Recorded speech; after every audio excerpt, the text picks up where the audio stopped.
I was a huge fan of Joshua Tree before and got to the park a lot, camped a lot. We did a lot of searching. We did a lot of, it kind of was a process, and once I found it, I knew immediately that this would be the perfect spot. There it is. Oh my gosh, it is crazy looking. Looks like where the house is visible, doesn't it?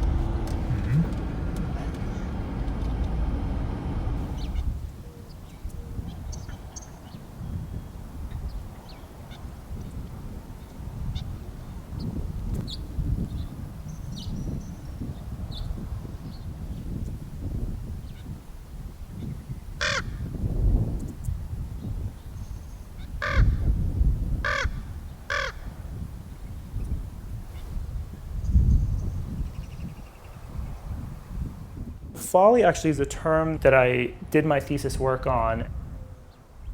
In Europe and in the UK in the 1800s, the very wealthy built follies, which in expansive landscapes, they built these castle-like buildings that had no purpose.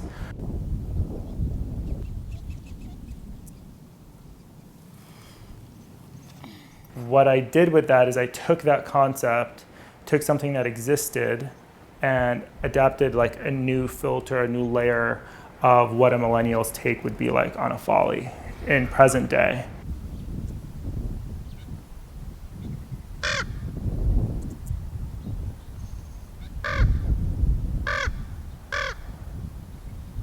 Making it a smart, sufficient, self-sustainable prototype for future building, current buildings, and doing it on a small scale so people can grasp the concept of what off-grid is, what sustainability is like by truly producing your own energy, having a gray water system, kind of being aware of it from a day-to-day basis.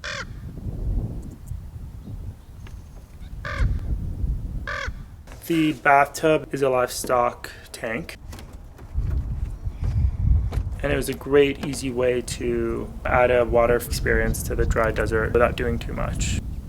And it fits two people comfortably. And you get to dip in the cold plunge pool and watch the stars after a hot summer day. When you close it up, it just becomes part of the deck. And so, when you open it up, it's one thing, and then you bring back all that open space by just covering it with the deck cover. You can walk on it and do everything that you need to do. It's essentially a folly in the middle of a desert landscape, expansive landscape, but it's a folly with a purpose. You run the folly all through the iOS here, so you can turn off the light. Also, you can monitor your energy use. Because we are off-grid and you're producing your own energy throughout the day, you can see the energy that was used earlier today versus production, what percentage of battery storage is at, and the Folly power system monitors your use, so you're aware of what's going on.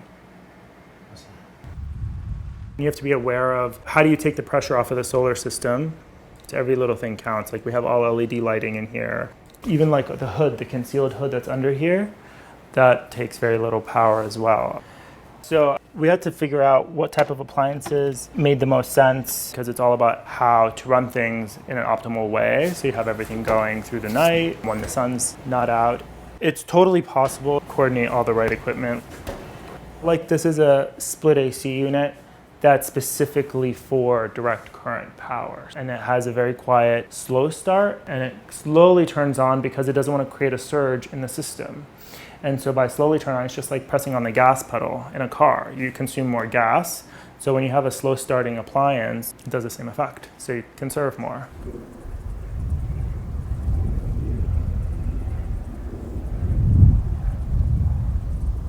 This was started from the Homestead Act, because this was just like a homestead back in the day. But it was a homestead cabin? Yeah, it was like a rundown homestead shed, essentially.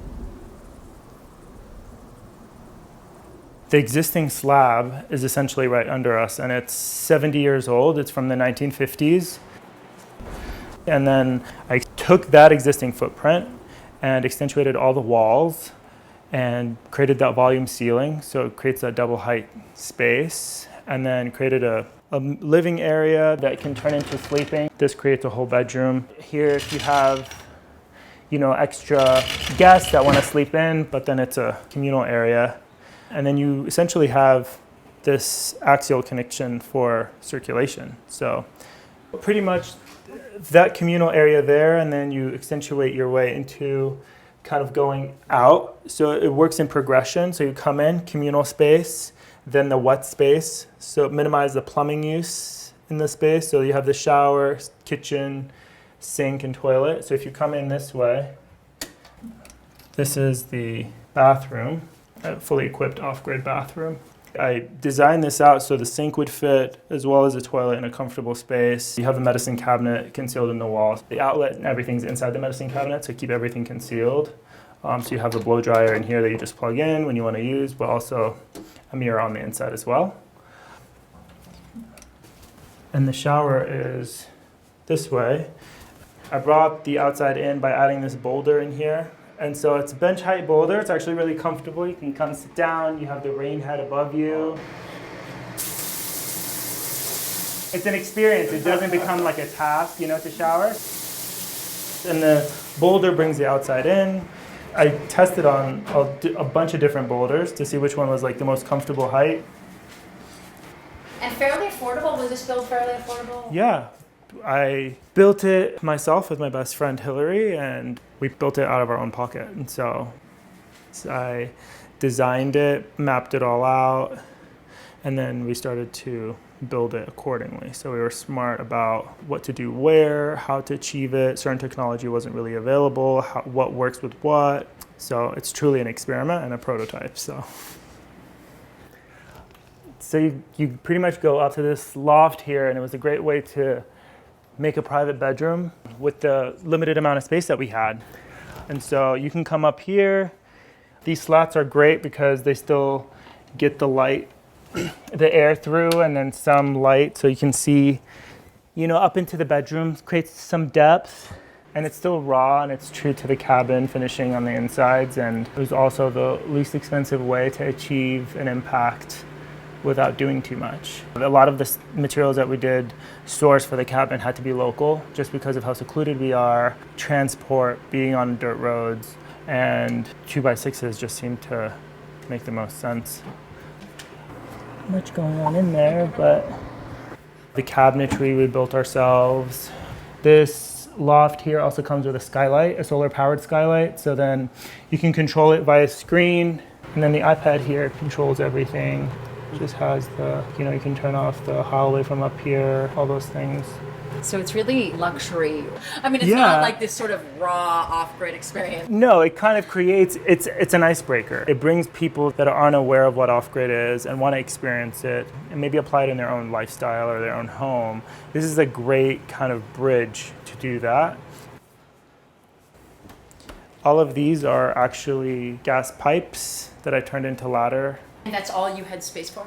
Yeah. And then if you open in here, creating this allowed me to have a little cabinet. So you have a cabinet you can throw your laundry in, towels, toilet paper, safety, safe, first aid kit, all those things are helpful when you're staying in a small space. The ladders are great. They make you think. Yeah, they do. And what's great, the way I played it off is a lot of people come out here for the hiking. And so they're hiking boulders all day. Wouldn't it be fun to continue that and finish it off by hiking up to your bed and then stargazing under the stars in a comfortable experience? Doesn't it look like a ship or something from the future? Yeah, it does. And so we're playing off of that whole adventure that you're out here for a purpose. You're out here to be with the stars. You're out here to be with nature. It's curtain steel in a way, it's a rusty color, with desert stone or whatever that just probably matches. At the same time, it's a house. It has the shape of a house, so it's not that you are not going to see it. It's not disguised in the landscape.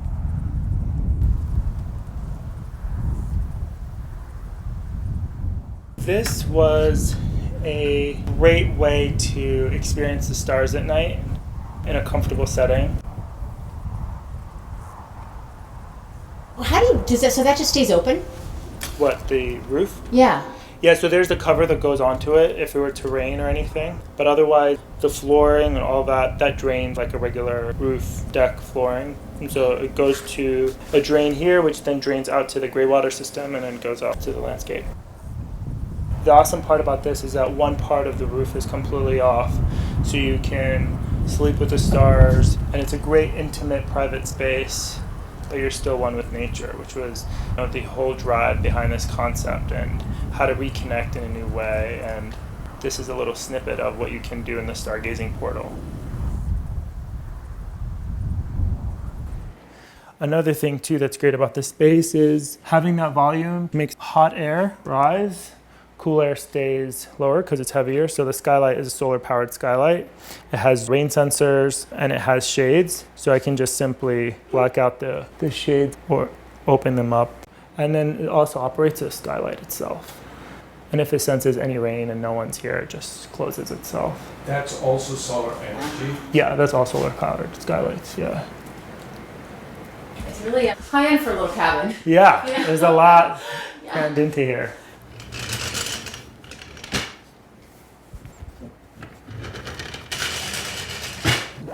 Even though it's such a small space, it's doing a lot and doing it in a way where you get to enjoy it and you don't have to really point your finger as to why. And then it's all tucked in here as well. It's all storage. Everywhere is a storage space. And then you just fold it back.